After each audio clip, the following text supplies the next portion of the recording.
Shalom, haleluya. Ya, Bapak Ibu, minggu kemarin kita sudah belajar tentang kehidupan Musa yang berhadapan dengan Firaun. Ya, secara khusus Firaun yang mengeraskan hati, pada akhirnya Tuhan kirim yang namanya tulah. Nah, berbicara tentang tulah, kita seringkali tidak paham apa yang Tuhan sedang maksudkan, apa yang Tuhan sedang inginkan di dalam kehidupan kita orang percaya.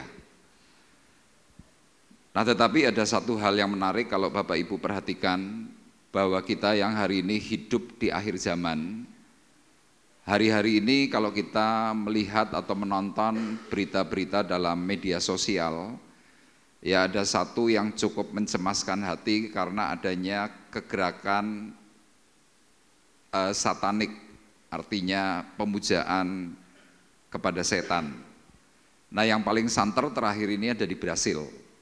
Ya, Bapak Ibu mungkin sudah melihat bagaimana mereka menyembah, bagaimana mereka memuji. Nah, pada waktu yang terakhir penyembahan itu sedang terjadi, tiba-tiba Brasil yang hari itu sedang mengadakan festival tentang pemujaan setan, kena yang namanya musibah banjir bandang. Ya, ini peristiwanya cukup besar dan banyak yang mati. Nah, firman Tuhan sudah memberikan catatan, kalau Bapak Ibu nanti belajar di rumah tentang Injil Matius 24, ayat-ayat yang disebutkan dalam perkataan Injil Matius itu, hari-hari ini kita sebagai orang-orang yang hidup di akhir zaman sudah mulai banyak melihat itu tergenapi. Dan kemudian di Brasil sudah peristiwa banjir, rupanya dari pemuja setan, mereka tidak terima. Kemudian ada berita bahwa mereka para geng motor melakukan satu tindakan anarkis, yaitu mengganggu dan merusak gereja. Yaitu videonya juga ada, tetapi yang ajaib, tiba-tiba ada api yang dari langit menghanguskan orang-orang yang tidak berbuat benar. Mereka mati semua. Dan ternyata itu sudah ditulis dalam kitab Wahyu, bahwa ketika akhir zaman ada orang-orang yang mencoba menghancurkan kebenaran, maka Tuhan itu yang akan turun tangan.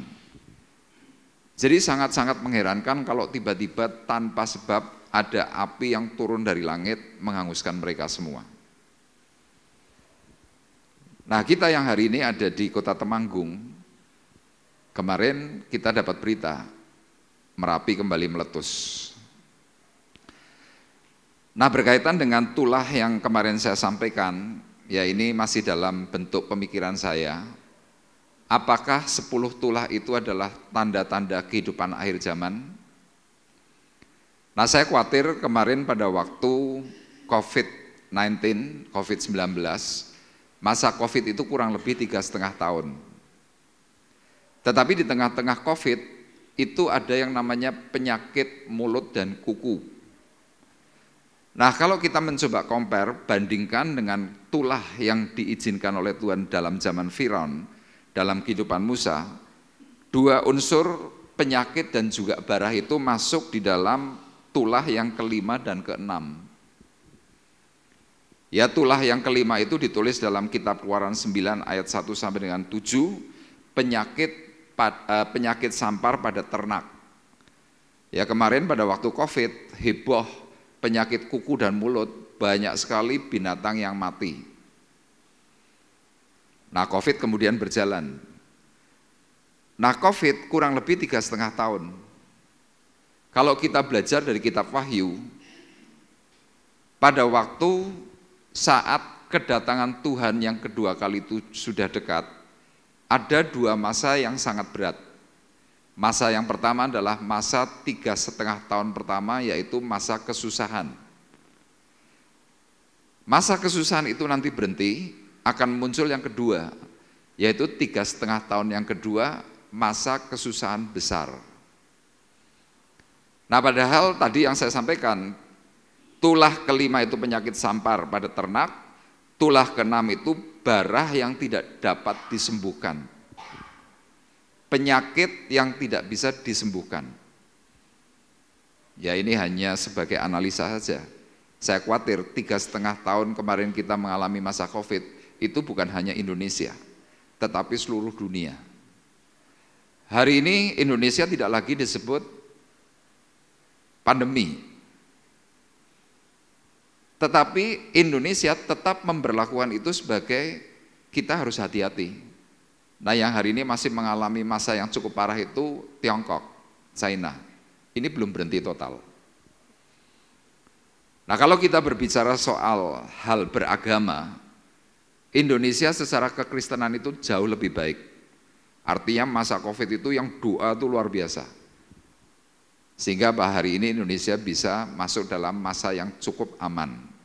Tetapi negara-negara lain yang belum atau yang tidak sungguh-sungguh dalam Tuhan, dalam tanda kutip, mereka yang masih mengeraskan hati. Pandemi itu terus berjalan. Makanya kita yang sekarang hidup di Indonesia dan mulai mengalami masa aman, ya secara khusus dari Gereja Pusat itu memberikan tema untuk 1 tahun ke depan ini, yaitu apa? Fokus ke depan. Hari ini saya tidak menyampaikan tentang hal kehidupan Musa, tetapi saya mencoba mengutip dari arahan Bapak Pendeta Timotius Bekti sebagai Gembala Sidang Gereja Pusat. Ya, dia menginginkan supaya apa? Sidang jemaat yang di bawah GBT Kristus Alpha Omega, di bawah Pak Bekti, itu harus mulai dengar tentang hal-hal masa ke depan. Makanya kalau di Semarang ini untuk tema bulan Maret adalah menjadi pewaris Allah. Kenapa tema ini diberikan untuk bulan Maret? Karena apa? Pak Timotius Bekti itu khawatir, kita sebagai anak-anak Tuhan kadang tidak waspada. Kita masih seringkali berkata atau mungkin berbicara, ini kan cuma masalah alam. Gunung meletus Merapi itu sudah berulang kali, zaman kemarin ada Mbah Marijan pun sudah meletus. Tapi Bapak Ibu perlu ingat, hal meletusnya Gunung Merapi itu bukan hanya cuma Merapi. Hampir semua gunung di Jawa itu bisa meletus bareng. Ya terakhir Gunung Slamet juga sudah batuk. Artinya apa? Ini bukan sesuatu yang sepele. Bukan sesuatu yang main-main. Nah minggu yang lalu saya sudah sampaikan, kenapa Firaun akhirnya mengalami hajaran yang hebat? Karena dia meremehkan tentang peringatan-peringatan Tuhan.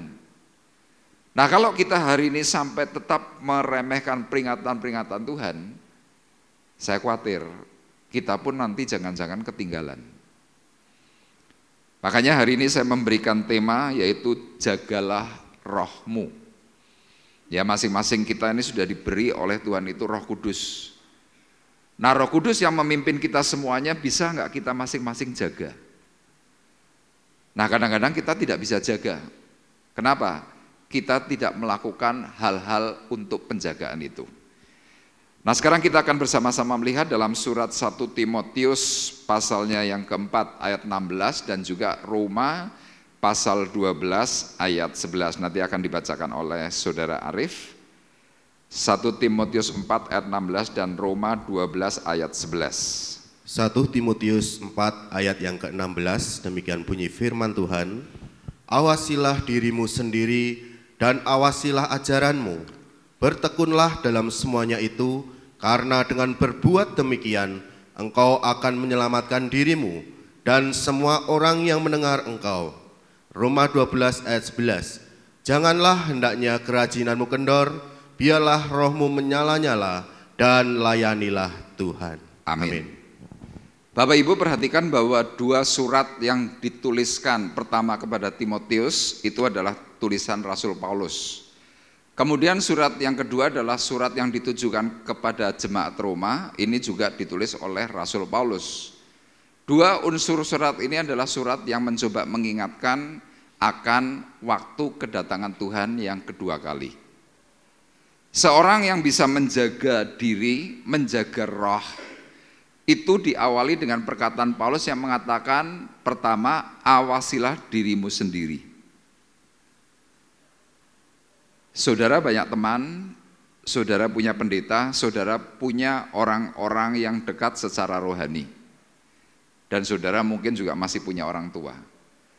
Tapi orang-orang itu tidak akan mungkin bisa mengawasi diri kita secara pribadi masing-masing, nggak bisa. Istri saya nggak bisa awasi saya 24 jam. Orang tua saya tidak bisa mengawasi saya 24 jam. Saudara sebagai jemaat mungkin ngawasi saya, tapi juga tidak bisa 24 jam. Kemudian agar saya aman bagaimana? Saya harus belajar untuk mengawasi diri sendiri. Padahal orang Jawa berkata apa? Dewe ora iso ndelok gitoke dewe. Dengan kaca sekalipun nggak bisa. Kita yang lagi cukur pun sama tukang cukur dibantu kaca yang berdiri sendiri, option. Dilihatkan, ini ya Pak sudah rapi, tapi kita tetap nggak bisa melihat secara rapi. Ini tugas yang berat. Makanya lihat ada banyak sekali orang-orang di akhir zaman akhirnya mengalami yang namanya degradasi iman. Iman itu bisa luntur. Paulus berpesan kepada Timotius, Timotius, agar engkau bisa hidup di dalam Tuhan dalam pelayananmu yang hebat, engkau harus mengawasi dirimu sendiri dan secara khusus awasilah doktrinmu, ajaranmu. Ajaran itu doktrin. Masing-masing orang punya pandangan, masing-masing orang punya pengajaran. Pak Timotius bukti punya pengajaran A, pendeta lain punya pengajaran B, mungkin saya punya sudut pandang C. Kalau seandainya pengajaran atau doktrin yang saya berikan itu tidak sesuai dengan perkataan firman, betapa rentannya hidup kita semua yang hari ini masuk ke gereja. Makanya Bapak Ibu perhatikan, hari-hari ini lebih banyak rame gereja bicara soal kemakmuran. Khotbah yang kita sering kali terima ya secara khusus di dalam pengajaran GBT, maaf, banyak orang kurang suka. Kenapa kurang suka? Membosankan. Yang diceritakan itu selalu soal surga. Yang diceritakan itu soal neraka. Yang diceritakan tentang karakter. Nah, kenapa hamba-hamba Tuhan GBT itu selalu menceritakan 3 unsur tadi? Surga, neraka, karakter. Surga, neraka, karakter. Karena Pak Timotius sebagai pemimpin senior selalu menekankan bahwa segala sesuatu ujung akhir hidup kita itu nanti urusannya bicara surga atau neraka. Surga atau neraka itu tergantung dari karaktermu hari ini. Makanya kenapa gereja kita ini jarang bicara soal kemakmuran, soal duit. Karena dalam doktrinnya Pak Bekti tahu, kalau hidupmu benar, maka masalah uang itu akan menjadi mudah. Amin. Saudara ingin contoh dalam Alkitab ada. Siapa itu? Petrus. Petrus itu adalah seorang pekerja berat. Dia rajin, dia sungguh-sungguh dalam usaha. Tapi dalam sebuah peristiwa, Petrus hari itu bersama teman-temannya menjala ikan di laut. Ketika pulang, hasilnya nihil. Kemudian datanglah Yesus. Yesus berkata, Petrus, aku mau memakai perahumu. Petrus berkata, oh iya Tuhan, silahkan. Tetapi Tuhan mengatakan, bukan hanya perahu, tetapi Tuhan berkata kepada Petrus, ikutlah aku. Kita masuk ke tempat yang lebih dalam. Kemudian Tuhan berkata kepada Petrus, tebarkanlah jalamu. Petrus yang malam hari itu sudah tidak tidur. Kemudian sepanjang dia mendayung ke tengah, saya berani pastikan yang muncul itu hanya perkataan tentang surga neraka, surga neraka. Bapak Ibu bisa bayangkan betapa capek hatinya orang lagi tidak dapat berkat, tiba-tiba yang diceritakan tentang surga neraka. Tetapi Petrus taat kepada Tuhan. Begitu jala ditebarkan, tiba-tiba ikan itu didapat dengan limpah. Padahal secara kekhususan ilmu, Tuhan Yesus itu tukang kayu, tidak pandai dalam hal melaut. Petrus itu pelaut, penjala ikan, pasti pandai, skillnya hebat. Tapi lihat, tanpa Tuhan sia-sia.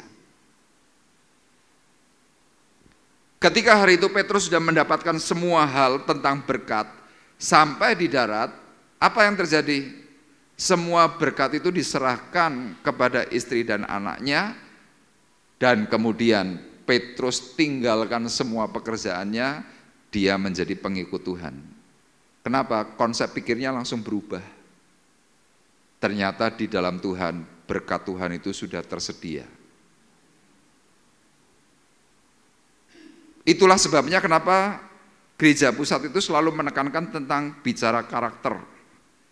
Karena ketika karaktermu benar, karaktermu itu sesuai dengan apa yang Tuhan mau, berkat itu akan sangat mudah didapat.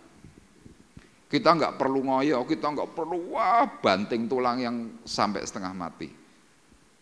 Paulus hanya mengingatkan, awasilah dirimu sendiri, awasilah doktrinmu, awasilah ajaranmu, bertekunlah dalam semuanya itu, karena dengan berbuat demikian engkau akan menyelamatkan dirimu dan semua orang yang mendengarkan engkau. Jadi kadang-kadang keluargamu itu bisa selamat atau tidak selamat ya gara-gara pribadimu. Sama istri dan anak saya itu bisa selamat gara-gara melihat saya. Tidak bisa selamat juga gara-gara melihat saya. Sama saudara yang hari ini melihat saya kadang-kadang mungkin mikir, Pak Arif ini bagaimana? Nah keinginan-keinginan itu kan berdasarkan apa ya, pribadi. Tetapi saya berpegang dengan pengajaran. Sehingga kadang-kadang apa ya, muncul hal-hal yang mungkin aduh kok gini ya, waduh kok firmannya kok nggak sesuai ya, dan lain sebagainya. Itulah sebabnya kemudian Paulus juga menuliskan kepada sidang jemaat di Roma yang hari itu hobinya masih bermain hal-hal yang bersifat duniawi. Ya minggu yang lalu sudah saya jelaskan. Dia berkata, janganlah hendaknya kerajinanmu kendor. Biarlah rohmu menyala-nyala dan layanilah Tuhan. Jadi pertanyaannya, bagaimana supaya engkau tidak pernah kendor? Bagaimana roh kudusmu yang di dalam dirimu itu tetap menyala? Paulus berkata apa? Layanilah Tuhan. Orang kalau mulai berhenti dalam pelayanan, saya berani pastikan, rohmu pasti nanti beleret. Beleret itu tidak langsung mati pet gitu, enggak. Beleret itu kalau dalam bahasa Inggris itu namanya come shot. Come shot itu artinya apa? Ya tadi, mati pelan-pelan. Banyak orang Kristen mati pelan-pelan, bukan secara jasmani, tetapi secara roh. Kenapa? Males pelayanan. Males untuk berjuang untuk Tuhan. Kalau ditanya kenapa? Enggak cocok. Kalau ditanya lagi gimana? Monoton. Kita kepingin apa? Hal yang ada dalam diri kita. Padahal kalau kita belajar tentang doktrin hal Roh Kudus, itu ditetapkan ada 4 tentang karakter Roh Kudus. Apa itu? Taat, setia, benar. Kemudian satunya lagi apa ini? Taat, setia, benar. Taat, setia, benar, takut Tuhan. Jadi 4 unsur ini, begitu engkau hidup di dalam Roh Kudus, karaktermu pasti bisa diatur. Kenapa? Taat itu bicara tunduk. Bicara Roh Kudus itu adalah pribadi yang setia, seperti halnya Yesus. Dia penuh Roh Kudus. Sampai mati rela. Kenapa? Karakter roh itu melekat. Nah kadang-kadang kita kan gak kuat kalau kita lagi kena goncangan. Kalau ada sesuatu kita mulai, aduh. Akhirnya apa? Kita ngambil keputusan yang keliru. Paulus mengingatkan, janganlah hendaknya kerajinanmu kendor, biarlah rohmu menyala-nyala. Caranya bagaimana? Layanilah Tuhan. Saudara kalau melayani Tuhan setiap hari, saya berani pastikan, engkau punya persoalan apapun, kau punya beban apapun, engkau akan dituntun oleh Tuhan untuk melihat bahwa dirimu itu jauh lebih baik daripada orang-orang yang kau layani. Secara khusus apa? Kita diizinkan oleh Tuhan melihat kesusahan orang. Makanya seperti saya ini tidak pernah kendor. Saya tetap memiliki semangat yang sama seperti pada waktu saya di Jamah Tuhan pertama. Kenapa? Karena saya melakukan hal pelayanan itu tidak pernah berhenti dan tidak pakai jam. Ada banyak orang melayani itu pakai waktu. Pelayananku jam 8 sampai jam sekian sampai jam sekian. Kalau buat saya tidak, saya 24 jam. Saudara mau bangunkan saya jam 2 malam, saya akan datang. Kenapa? Di situ saya mendapatkan kekuatan, mendapatkan penghiburan. Kadang saya punya problem, kadang dalam batin saya berkata, aduh Tuhan, kok begini? Tapi satu titik tertentu Tuhan tiba-tiba bawa saya dalam pelayanan, kemudian saya melihat, ada orang kena kanker, ada orang kena problem yang besar, duitnya banyak tapi problemnya ini dan itu. Kemudian saya bisa berkata, Tuhan terima kasih. Kenapa Paulus mengatakan 2 surat tadi kepada Timotius dan kepada jemaat Roma? Ini yang paling penting. Bapak Ibu lihat di dalam 1 Yohanes 3 ayat 2 dan ayat yang ketiga. Bapak Ibu perhatikan, saya akan bacakan. Firman Tuhan berkata demikian. Saudara-saudaraku yang kekasih, sekarang kita adalah anak-anak Allah, tetapi belum nyata apa keadaan kita kelak. Itu yang dikatakan oleh Yohanes. Kita ini sekarang anak Allah, Bapak Ibu dan saya ini anak Tuhan, anak Allah. Status roh, jiwa, tubuh, kalau kita detik ini mati, status itu kuat melekat. Anak Allah. Tetapi kalau kita yang masih hidup, mungkin diberi tambahan umur 5 tahun, 10 tahun, 20 tahun, 30 tahun. Yohanes berkata, tetapi belum nyata apa keadaan kita kelak. Jadi Bapak Ibu perlu ketahui, status kita ini bisa juga hilang kalau kita tidak menjaga roh kita.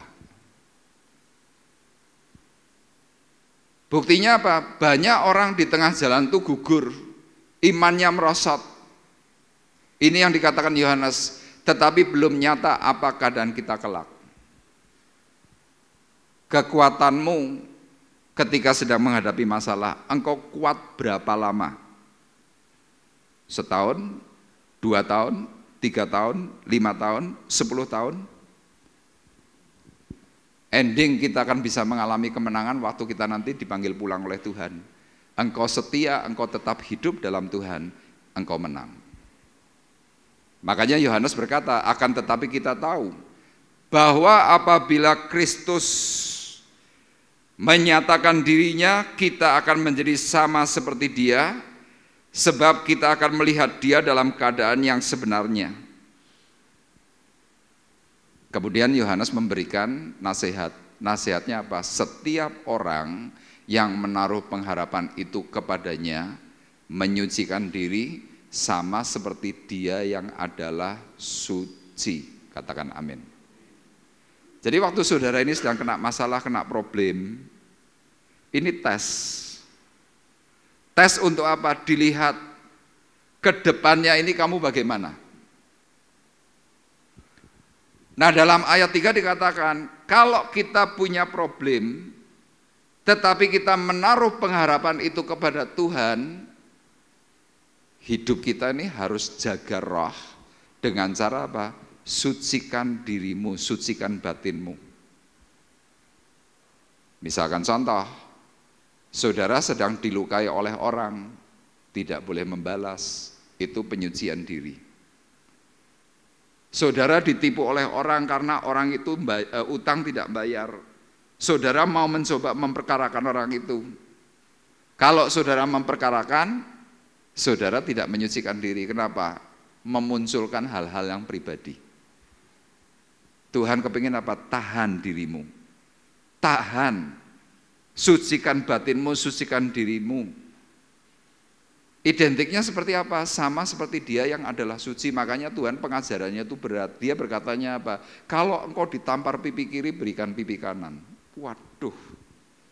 Kadang kita kena satu masalah saja sudah berkata, aku enggak kuat. Nah, eksposisi kita hari ini adalah dalam surat 1 Yohanes pasal 1. Ya, ayat 1 sampai dengan ayat 9. Tujuan firman Tuhan hari ini adalah kita mau belajar mengetahui bahwa tanda apa untuk kita ini bisa menjadi tahta pewaris Allah. Ya, jadi saudara ini diberi tanda. Kalau engkau ingin sampai akhir, endingmu itu adalah ending yang baik, engkau bisa menerima yang namanya tahta kasih karunia Allah. Di sini surat Yohanes akan memberikan penjelasan. Nah, mari bersama-sama kita membuka dalam 1 Yohanes pasal 1 ayat 1 sampai dengan 9. Kita akan baca 3 ayat saja. Saya akan bacakan ayat pertama, Bapak Ibu ayat 2, dan ayat yang ketiga kita baca bersama-sama. 1 Yohanes pasal 1 ayat 1 berkata demikian. Kesaksian Rasul tentang firman hidup. Apa yang telah ada sejak semula yang telah kami dengar, yang telah kami lihat dengan mata kami, yang telah kami saksikan dan yang telah kami raba dengan tangan kami tentang firman hidup, itulah yang kami tuliskan kepadamu. Hidup itu telah dinyatakan dan kami telah melihatnya, dan sekarang kami bersaksi dan memberitakan kepada kamu tentang hidup kekal yang ada bersama-sama dengan Bapa dan yang telah dinyatakan kepada kami. Bersama-sama, 2, 3. Apa yang telah kami lihat dan yang telah kami dengar itu, kami beritakan kepada kamu juga, supaya kamu pun beroleh persekutuan dengan kami, dan persekutuan kami adalah persekutuan dengan Bapa dan dengan Anaknya, Yesus Kristus. Amin. Bapak Ibu perhatikan bahwa perikop 1 Yohanes pasal 1 itu adalah kesaksian Rasul tentang firman hidup. Firman hidup itu adalah Tuhan Yesus. Nah, di dalam Yohanes pasal 1 ayat 14 dikatakan, firman itu telah menjadi manusia dan diam di antara kita, dan kita telah melihat kemuliaannya, yaitu kemuliaan yang diberikan kepadanya sebagai anak tunggal Bapa, penuh kasih karunia dan kebenaran. Jadi artinya hari itu Rasul Yohanes sebagai murid Tuhan yang sangat dikasih oleh Tuhan. Makanya Yohanes ini disebutnya apa? Rasul kasih. Kenapa? Karena Yohanes selalu menceritakan tentang kasih, tentang cinta, tentang hal persekutuan. Nah, ternyata di dalam surat Rasul Yohanes ini dia mencoba mengarahkan sidang jemaat ya hari itu di Asia. Rasul Yohanes ini mencoba mengatakan apa? Bagaimana caranya kita ini bisa menerima tahta pewaris kasih karunia Allah, menerima surga, kira-kira begitu.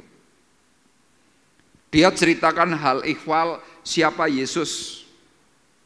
Hal ihwal ketika kedatangan Tuhan yang kedua kali nanti tanda-tandanya apa? Dan tanda yang paling dikhawatirkan oleh Yohanes itu apa? Akan muncul yang namanya guru-guru palsu. Guru-guru palsu itu bukan berbentuk seperti guru kayak ngajar di sekolahan, bukan. Tetapi guru-guru palsu itu akan muncul yang pertama apa? Di dalam gereja. Makanya Bapak Ibu mungkin kadang-kadang bertanya, Pak, kenapa gereja kita kok jarang mengundang pembicara tamu? Kadang kalau kita punya keinginan, saya punya keinginan, saya harus lapor sama Pak Bekti. Pak Bekti, kalau kami mau undang si A boleh enggak? Pak Bekti nanya, siapa yang akan diundang? Si A, dari gereja mana? Kamu kenal dari siapa? Nanti Pak Bekti akan kirim salah satu mungkin sekretaris atau siapa untuk mencoba cari tahu orang itu bagaimana. Begitu tidak sesuai, langsung tidak usah. Kadang kita yang lagi kepengen, termasuk saya kadang-kadang, kok rentuk ya. Padahal gereja lain kan nggak apa-apa. Jadi kadang-kadang saya juga melihat ada daftar list yang tidak boleh ini siapa saja.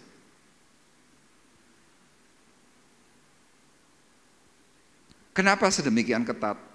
Karena kalau kita sampai disusupi pengajaran-pengajaran yang tidak sesuai, dan ini angel. Menservis itu jauh lebih sulit daripada orang tuh memberikan apa? Hal penciptaan. Dan itu susah.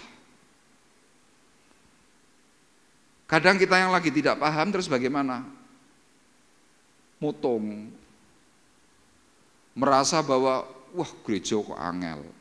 Bukan itu. Makanya dalam surat Yohanes pun dikatakan apa? Ujilah setiap roh. Kita di akhir zaman itu banyak sekali gereja, hamba-hamba Tuhan, jemaat yang sifatnya pengeroh. Tapi dasar ngerohnya hanya karena berdasarkan apa? Pengalaman pribadi. Kadang tidak cross-check dengan firman. Sampai ada hamba Tuhan mengatakan, di surga saya melihat anjing. Ya coba baca Alkitab. Anjing, binatang itu tidak masuk surga. Yang pasti masuk surga itu ya golongan kita manusia. Kenapa? Kitab Pengkhotbah mengatakan, binatang begitu mati itu sirna. Sudah hilang begitu saja. Tapi manusia yang memiliki 3 unsur hidup, roh, jiwa, tubuh kita pasti mati. Tapi kalau kita bisa melihat tentang kemuliaan Tuhan, kedatangan Tuhan yang kedua, tubuh kita yang kemungkinan besar bisa mati, kalau kita punya kesempatan dan hidup kita benar, maka 3 unsur tubuh kita, 3 unsur hidup kita ini bisa diangkat. Itu yang namanya rapture. Jadi tubuh, jiwa, roh tiba-tiba langsung diangkat ke surga. Bapak Ibu bisa bayangkan kalau ada hamba Tuhan yang cukup terkenal mengatakan bahwa anjing masuk surga. Jemaat ngerti enggak? Enggak ngerti. Banyak jemaat bangga dengan cerita-cerita, oh kemarin aku bisa ketemu Tuhan, Tuhan ngomong begini sama aku, Tuhan ngomong begini sama aku minta karcis saja Tuhan langsung sediakan blek. Wah ceritanya enak, itu yang Tuhan ingatkan. Nanti di akhir zaman akan muncul guru-guru palsu, mereka akan memberikan cerita seperti dongeng, memuaskan telinga orang-orang yang mendengar, dan itu yang paling laku. Coba Bapak Ibu bayangkan. Nah Yohanes hari itu mencoba memberikan suratnya kepada sidang jemaat yang dilayani. Bagaimana engkau yang hari ini sudah hidup dalam Tuhan, engkau bisa menjaga roh dan bisa menjadi siap menerima pewaris tahta kasih karunia Allah yaitu surga. Yang pertama, Yohanes mengajarkan supaya kita hidup dalam persekutuan dengan Tuhan. Jadi kita diarahkan oleh Yohanes supaya apa? Ayo kita membangun persekutuan dengan Tuhan. Sekarang Bapak Ibu lihat ayat 2 dan ayat 3, saya akan bacakan. 1 Yohanes 1 ayat 2 dan 3. Hidup itu telah dinyatakan dan kami telah melihatnya dan sekarang kami bersaksi dan memberitakan kepada kamu tentang hidup kekal yang ada bersama-sama dengan Bapa dan yang telah dinyatakan kepada kami.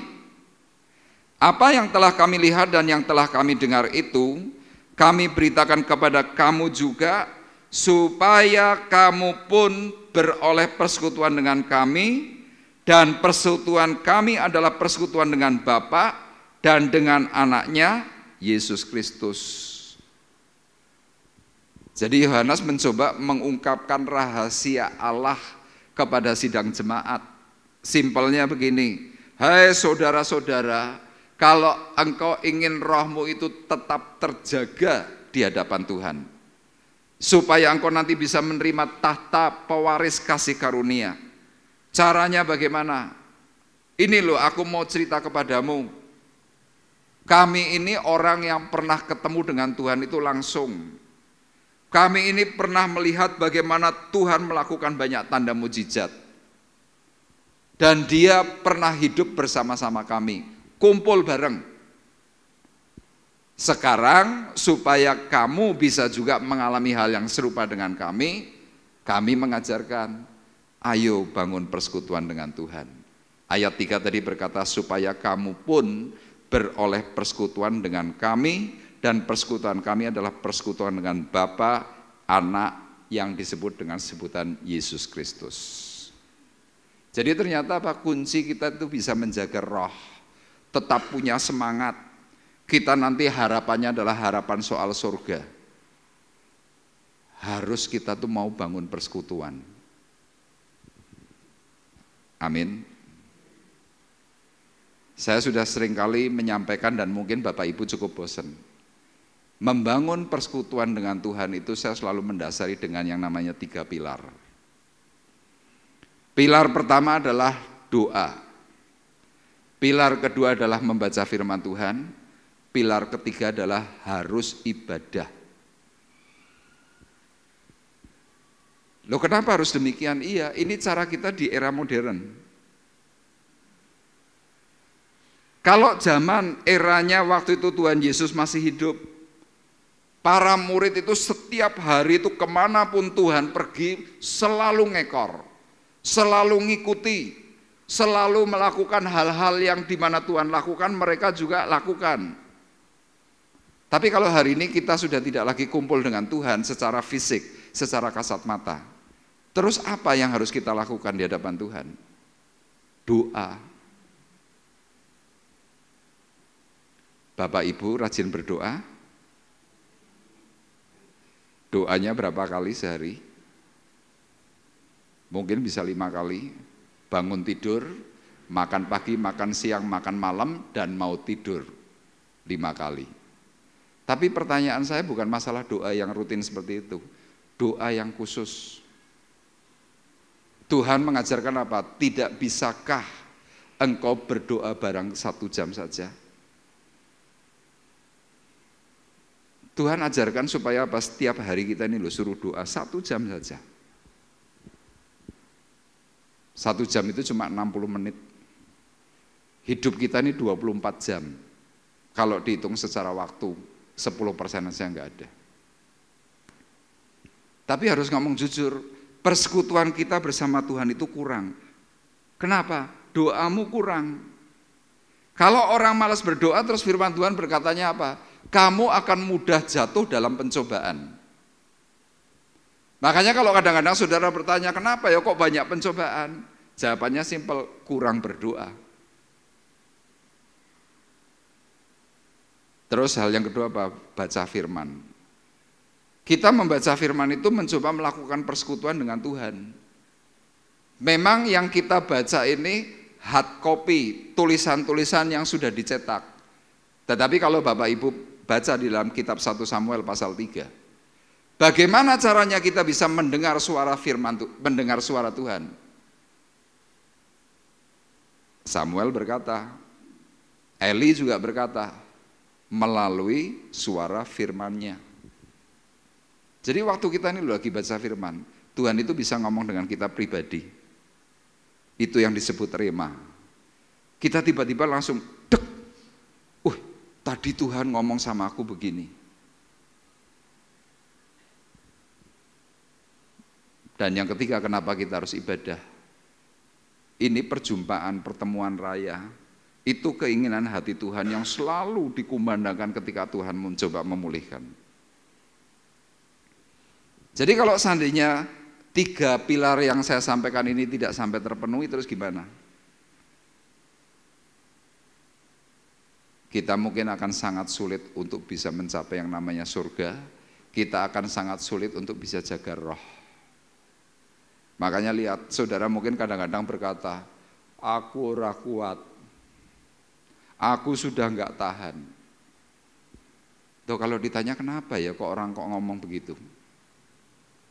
tadi persekutuan dengan Tuhan itu kurang.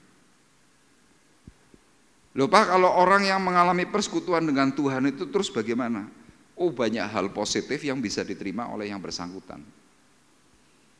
Bapak Ibu yang mungkin terakhir pernah mendengar sebuah berita di Taiwan, ada seorang TKW, tenaga kerja wanita. Ya namanya nama Jawa. Siapa itu? Yuli. Orang ini orang sederhana, kerja di Taiwan kurang lebih 7 tahun. Tetapi terakhir tiba-tiba dia membawa pulang uang kira-kira 2 miliar rupiah. Kalau diberikan secara nominal dari nilai Taiwan itu 2 juta dolar. Tiba-tiba TKW Yuli ini terima uang 2 juta dolar. Diwawancara sama wartawan.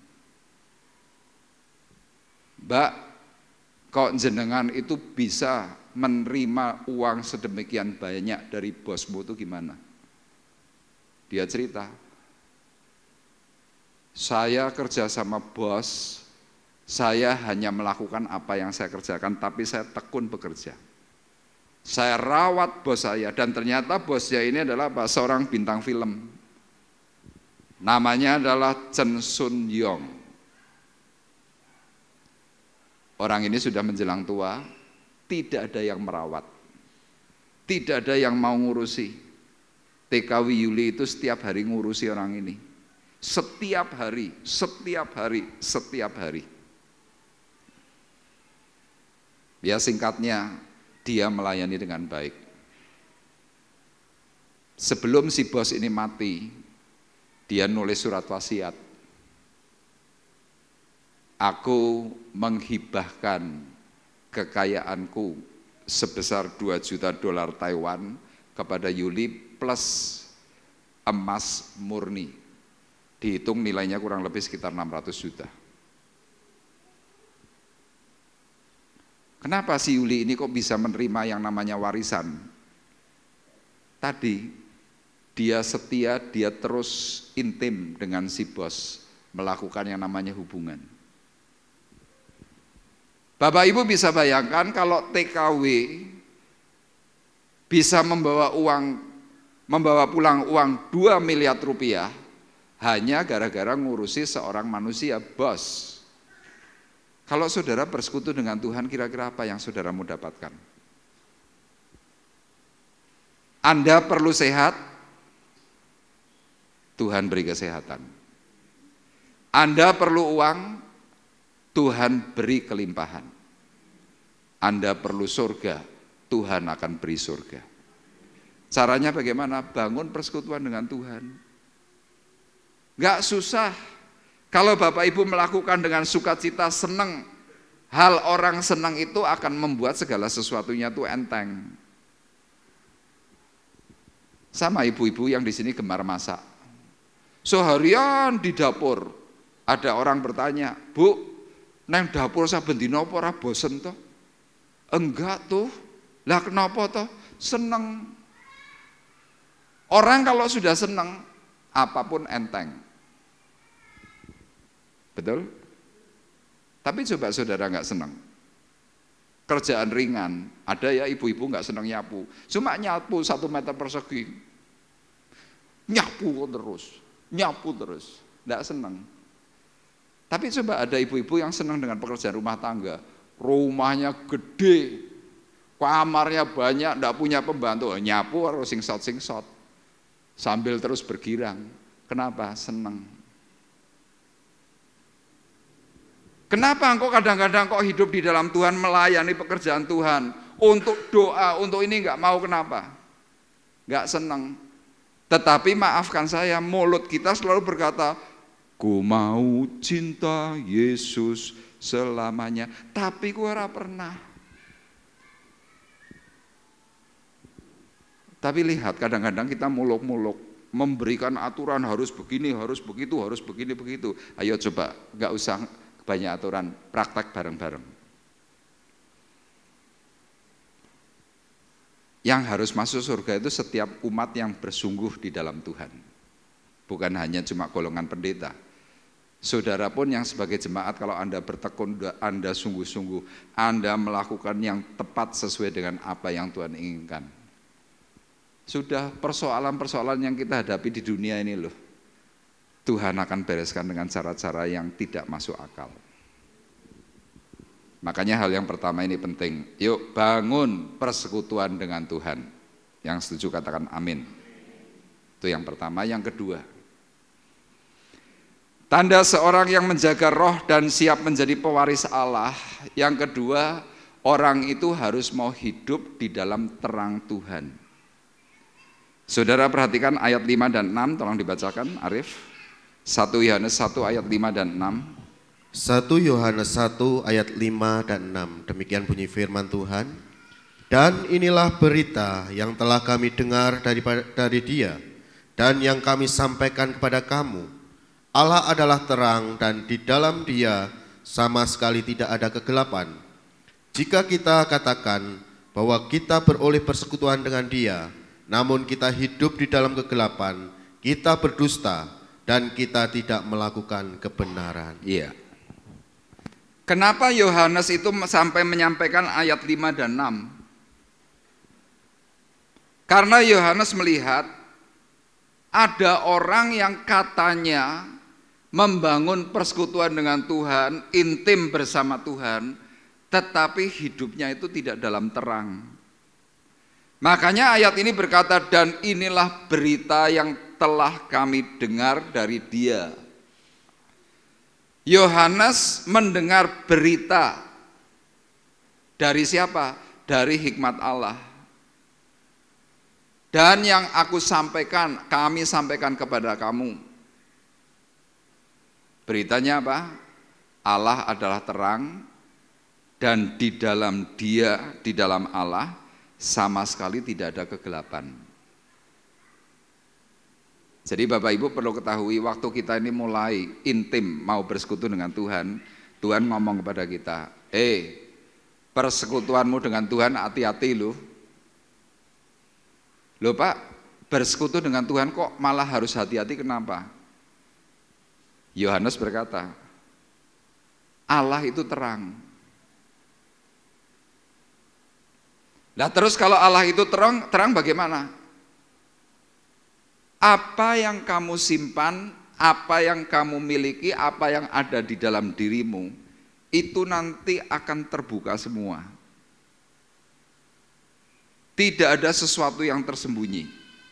Makanya Yohanes kemudian mengingatkan, jika kita katakan bahwa kita beroleh persekutuan dengan Dia. Kita kan seringkali ngomong, oh aku doa loh setiap hari, aku doa loh setiap pagi, siang, malam. Aku baca firman loh setiap kali. Ada orang yang ngomong, aku rajin bersekutu dengan Tuhan. Tapi ayat ini berkata apa? Namun kita hidup di dalam kegelapan. Ada banyak orang yang ngaku-ngaku bahwa katanya hidupnya untuk Tuhan, tapi ternyata hidup dalam kegelapan. Yohanes berkata apa? Kita berdusta. Dan kita tidak melakukan kebenaran. Jadi Yohanes mau katakan begini, oke, kamu mengaku bahwa kamu hidup bersekutu dengan Tuhan, tapi ternyata kamu masih judi. Bapak Ibu percaya enggak, banyak anak-anak Tuhan kalau pergi ke Singapura itu main kasino. Bapak Ibu percaya enggak? Halo? Banyak. Termasuk suatu hari saya diajak teman pergi ke Singapura. Teman saya ini pelayan Tuhan, worship leader, bagus. Kemudian dia mengajak saya pergi ke Pulau Santosa. Pak Arif ikut yuk. Saya ikut aja. Saya tanya, ke sana mau ngapain? Ada makanan enak. Sebelum sampai di sana ada yang namanya Food Republic. Wah memang enak-enak. Kemudian naik pakai kereta gantung. Sampai di sana saya dibawa masuk ke satu restoran bakmi. Memang enak juga. Tapi tiba-tiba dia ngomong begini kepada saya. sebentar ya tak tinggal. Saya pikir ya sebentar ya sebentar. Saya makan bakminya sudah selesai, saya cari kemana ini orang. Tadi saya perhatikan larinya ke sana, tak cari. Di depan pintu gerbang ada tulisannya kasino. Teman saya lagi duduk. Saya samperi, saya lihat. Saya sambil guyon-guyon saya bilang gini, kue mandek kepora, nek ora tak lapor ke Pak Bukti. Loh ada pendeta loh, ya tetap main.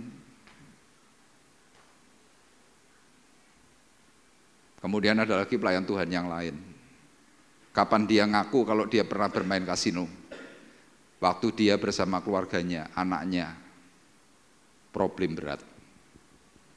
Akhirnya dia konseling kepada saya, dia tanya kepada saya, Pak Arif, kalau menurut Pak Arif, saya sebagai pelayan Tuhan, tapi saya masih judi, saya masih kasino, itu dosa enggak? Saya bilang, Pak, ojo takok ngono, kowe wis ngerti nek kowe dosa. Saya jelaskan jawabannya apa? Mosok. Loh Pak, tapi kalau saya menang lumayan loh Pak. Saya pernah menang 10.000 loh Pak. Saya pernah menang 20.000 ya. Ya kamu boleh menang, tapi hari ini kamu punya masalah. Padahal orang itu bagaimana? Rajin doa. Makanya Yohanes berkata, jika kita katakan bahwa kita beroleh persekutuan dengan Dia, namun kita hidup di dalam dalam kegelapan, kita berdusta. Ngapusi awake dhewe. Coba Bapak Ibu bayangkan. Judi, miras, minuman keras, dan tidak tanggung-tanggung. Yang ngajari minum miras itu ya pendeta. Saya berkata, saya nggak cocok itu. Hamba Tuhan itu berkata apa? Pak Arif kuno. Saya bilang, tak beritahu ya. Saya dulu sebelum jadi hamba Tuhan, saya pernah lakukan itu semua. Saya bertobat. Hari ini saya jadi pelayan Tuhan, suruh seperti itu lagi. Mendingan ojo jadi hamba Tuhan. Loh kan yang penting gak mabuk. Iya, tidak ada dosa yang langsung tiba-tiba langsung dosa kita ikuti, tidak. Dosa itu mulai pelan-pelan. Apakah Simpson tiba-tiba minuman keras kemudian tidur dengan Delilah? Enggak. Nyicipi. Sama, saya dahulu bermain narkoba, apakah langsung minum 3 butir? Enggak. Teman saya hanya memberi 1/4. Rif, dijajal Rif, enak. Saya bilang moh. Tapi teman saya nakal. Saya minum Coca-Cola dicemplungi 1/4. Saya pikir Coca-Cola kok enaknya koyo ngene. Enak sekali. Saya pulang pun wah enak banget. Saya tanya sama teman saya, kuwi mau Coca-Cola niki gawenan Indonesia atau gawenan ndi? Ternyata dia cekikikan. Enak ya Coca-Cola nih. Enak. Iya. Ono ineke.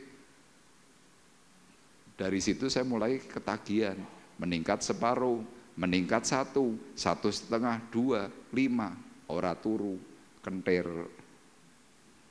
Loh itu pernah terjadi. Sekarang Bapak Ibu bayangkan hamba Tuhan tuh lo ngajari minum miras.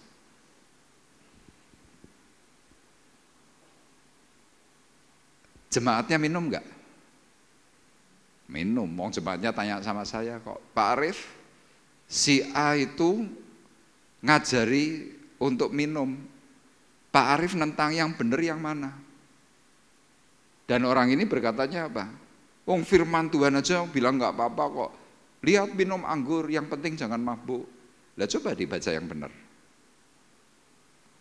Berikanlah minuman keras itu kepada orang yang susah hati, kan firmannya berkata begitu dalam Amsal. Berikanlah minuman keras itu kepada orang yang mau mati. Coba dibacanya yang benar. Berikanlah minuman keras itu kepada orang yang akan susah hati. Orang yang akan mati. Jangan dibacanya langsung renteng begitu. Orang itu Mengartikan apa? Oh lihat, orang kalau lagi susah hati minum minuman keras nggak apa-apa. Dan yang lebih celaka, banyak pelayan-pelayan Tuhan, hamba-hamba Tuhan masih suka meribakan uang. Tapi ngakunya apa? Oh aku bersekutu dengan Tuhan. Ayatnya jelas berkata, namun kita hidup di dalam kegelapan.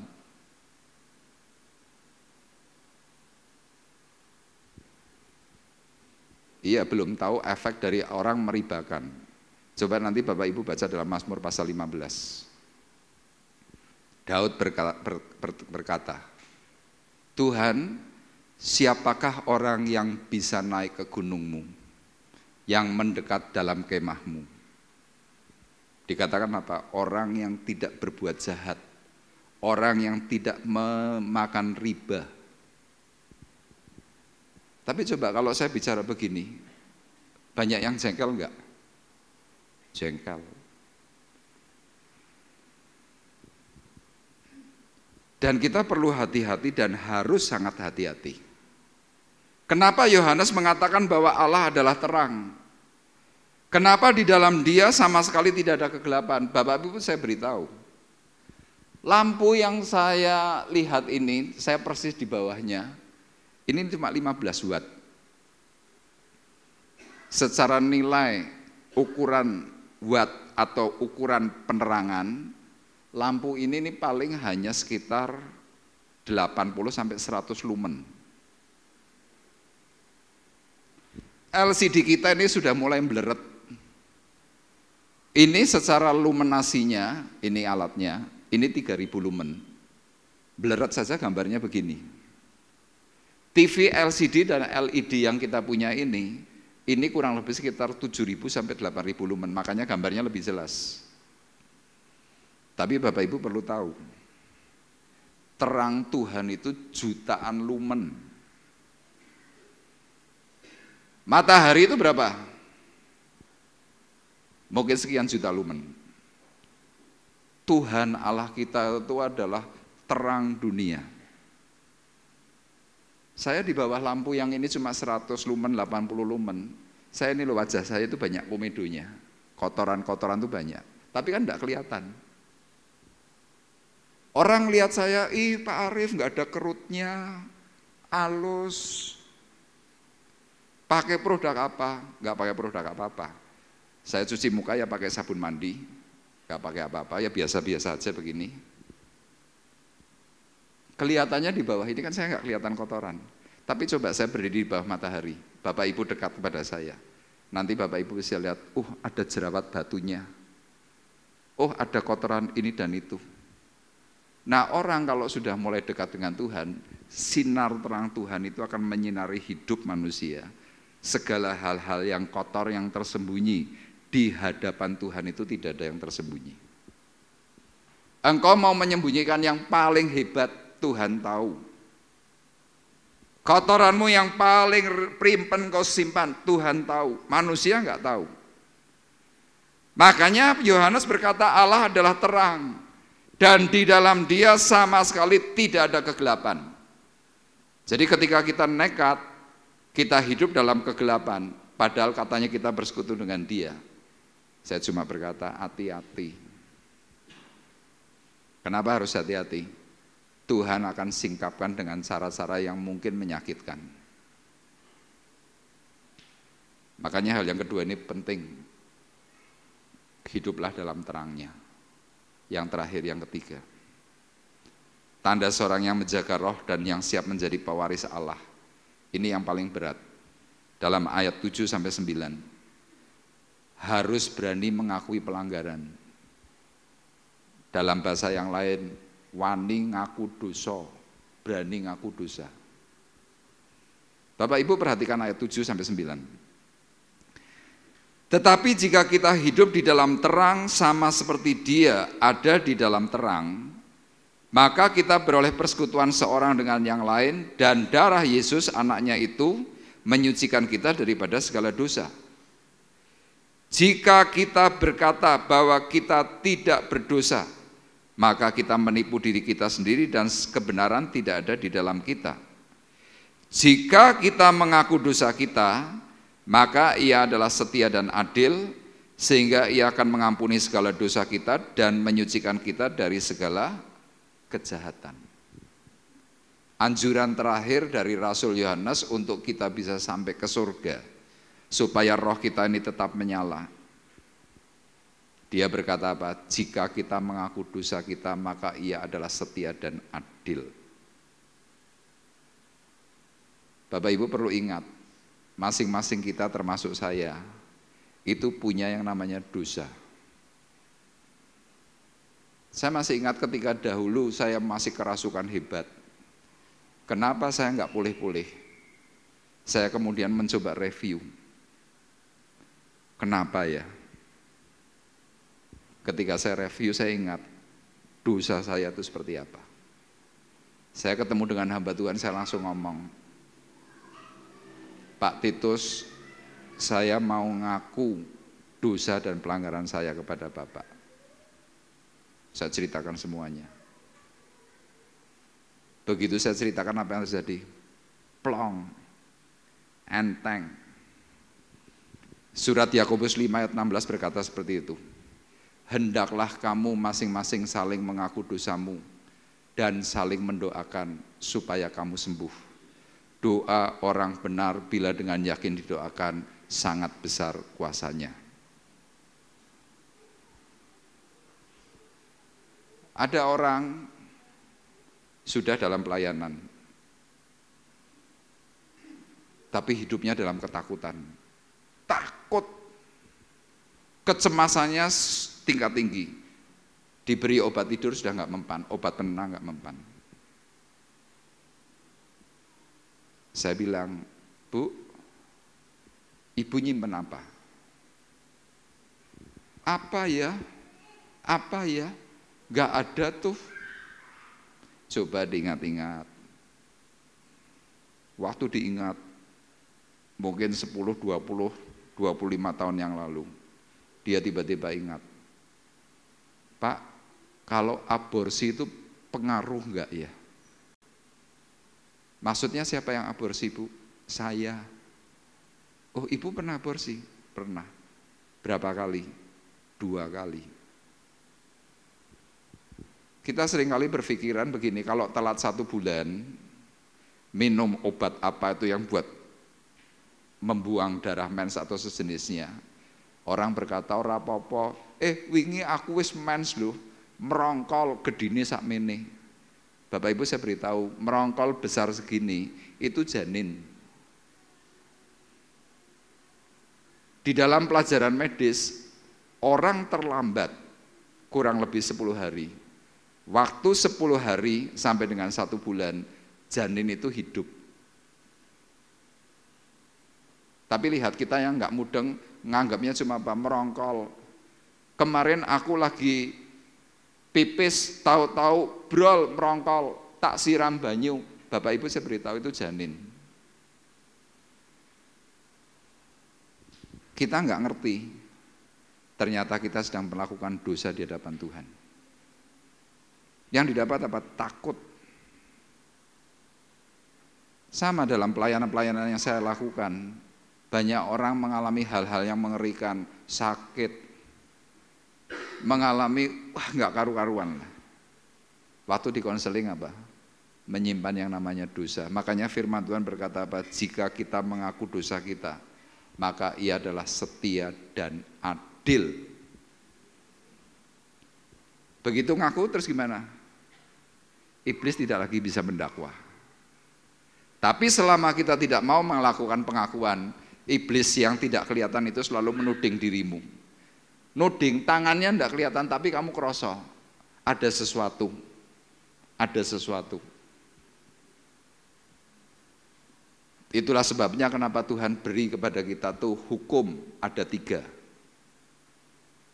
Hukum hati nurani, Taurat, kasih. Hati nuranimu tuh sudah sering bicara, aku punya dosa, aku punya dosa, aku punya dosa. Tapi karena dosa yang terus berkepanjangan akhirnya apa? Nurani kita ini rusak. Kita tahu tapi kita nggak mau ngaku. Tuhan ingatkan melalui 10 hukum positif. Kita nggak mempan, Tuhan ingatkan dengan hukum kasih. Hukum kasih itu akan terus mengingatkan hidup kita bahwa Allah adalah terang. Tidak ada sesuatu yang tersembunyi di hadapannya. Jadi ketika kita tidak mau akui, maka saya khawatirkan kita belum tentu bisa sampai ke surga. Amin, Tuhan memberkati kita. Mari kita bersama-sama akan menaikkan pujian di hadapan Tuhan. Biarlah pagi hari ini kuasa dari tempat maha tinggi itu mengalir memenuhi hati kita masing-masing. Sehingga kita yang hari ini sudah mulai menjaga roh yang ada di dalam diri kita, kita akan semakin paham bahwa untuk mencapai kemuliaan, mencapai surga, Tuhan ajarkan supaya kita masing-masing membangun persekutuan, dan kita mau hidup di dalam terang, dan secara khusus berani mengakui pelanggaran.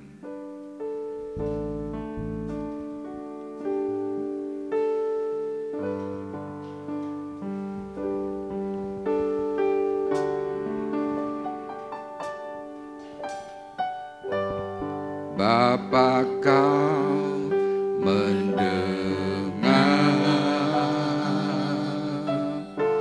seruan hatiku,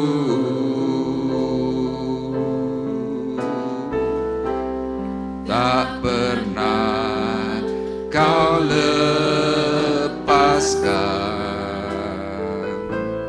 dari kasih-Mu.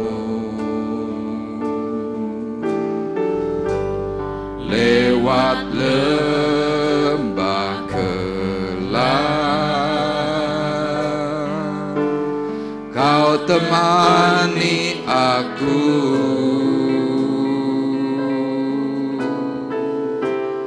Roh-Mu bekerja selalu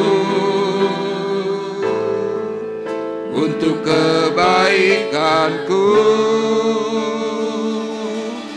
Mengalir kuasa dari tempat maha tinggi, Bapa kekal mulia, Kau hadir di sini, memulihkan hati, menyembuhkan yang terluka. Ku kan tenang bersama-Mu, Bapa. Mengalir kuasa dari tempat maha tinggi, Bapa kekal mulia, Kau hadir di sini, memulihkan hati, menyembuhkan yang terluka. Ku kan tenang bersama-Mu, Bapa.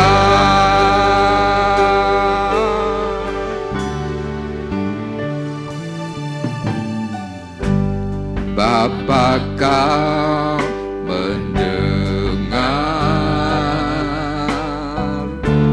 seruan hatiku, tak pernah Kau lepaskan dari kasih-Mu. Lewat lembah kelam,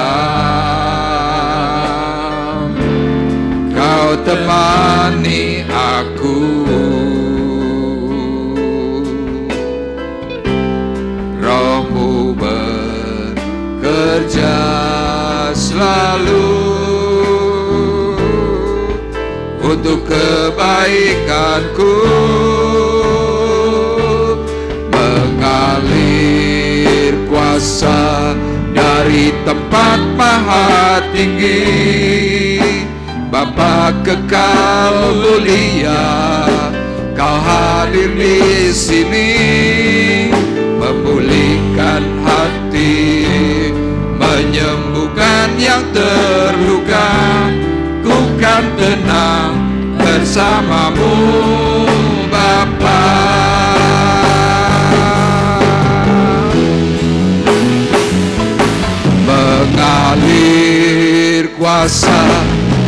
dari tempat maha tinggi. Bapa kekal mulia, Kau hadir di sini, memulihkan hati, menyembuhkan yang terluka. Bukan tenang bersamamu Bapa. Mengalir kuasa dari tempat maha tinggi. Bapa kekal mulia, Kau hadir di sini, memulihkan hati, menyembuhkan yang terluka. Bukan tenang bersamamu Bapa. Bukan tenang bersamamu Bapa.